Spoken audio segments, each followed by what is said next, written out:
अजय देवगन, शाहरुख खान और अक्षय कुमार को भी नहीं पता होगा कि आखिर सुपारी कैसे बनता है, पर आप आज जान ही लो। पूरी दुनिया में सुपारी उत्पादन के मामले में भारत पहले स्थान पर कायम है। आंकड़ों के मुताबिक तकरीबन पूरी दुनिया का 50% सुपारी उत्पादन भारत में ही होता है। एक बार इसकी खेती करने के बाद आप लगातार तकरीबन 70 साल तक मुनाफा कमा सकते हैं। सुपारी की खेती किसी भी तरह की मिट्टी पर की जाती है। देश में सबसे ज्यादा सुपारी की खेती कर्नाटक में होती है। इस वीडियो में हम जानेंगे कि कैसे और क्या होती है सुपारी की पूरी प्रोसेस। जिस सुपारी को हम खरीद कर लाते हैं वह सीधे पेड़ से तोड़ा हुआ नहीं होता है, बल्कि सुपारी का फल कुछ इस प्रकार दिखता है। सुपारी के फल को चीरकर सुपारी को निकाला जाता है। नारियल के पेड़ की तरह कुछ ऐसा सुपारी का पेड़ भी काफी लंबा होता है। भारत में सुपारी की खेती अंडमान निकोबार, कर्नाटक, मिजोरम, केरल, मेघालय और महाराष्ट्र जैसे शहरों के ठंडे इलाकों में की जाती है। दिसंबर से फरवरी महीने के बीच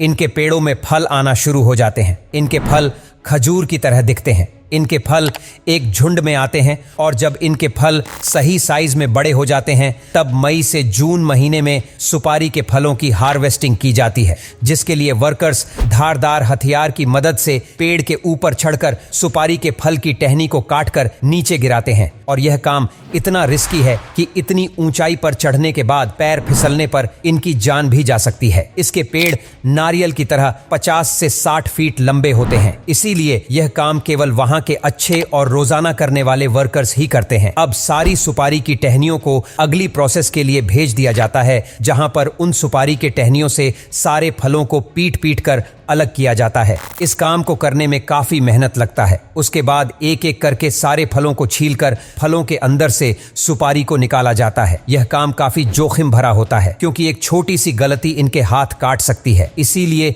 यह वर्कर्स हाथ में चमड़े के ग्लव्स को पहनकर इस काम को करते हैं, ताकि सुपारी के फल को छीलते समय इनके हाथ न कटे। यहाँ पर लगभग 100 से भी ज्यादा वर्कर्स काम को करते हैं। कहा जाता है कि इनके पूर्वज भी इसी काम को करते आए हैं, यहाँ तक कि इनके बच्चे भी इस काम को बड़ी तेजी से कर लेते हैं। लेकिन अभी इन फलों से निकली यह सुपारी की स्वाद कड़वी होती है, इसलिए अब इन सुपारी के कड़वेपन को हटाने के लिए एक बड़े से पत्ते में सारी सुपारी कत्थे के पानी में उबाली जाती है। ऐसा करने से सुपारी का कड़वा स्वाद मीठा हो जाता है और सुपारी को कत्थे में उबाले जाने के कारण सुपारी का रंग गहरा लाल हो जाता है। अब लगभग 10 दिनों तक इनको कड़ी धूप में अच्छी तरह से सुखाया जाता है और समय समय पर इनको पलटा भी जाता है, ताकि सारी सुपारी अच्छी तरह से सूख कर तैयार हो सके। अब सारी सुपारी सूख जाने के बाद कुछ महिलाएं वर्कर्स इनमें से खराब सुपारी को छांट कर अलग करती हैं और अब इन तैयार सुपारी को गुटखा बनाने वाली फैक्ट्रियों में भेज दिया जाता है, जहां इनको छोटे छोटे टुकड़ों में बांटकर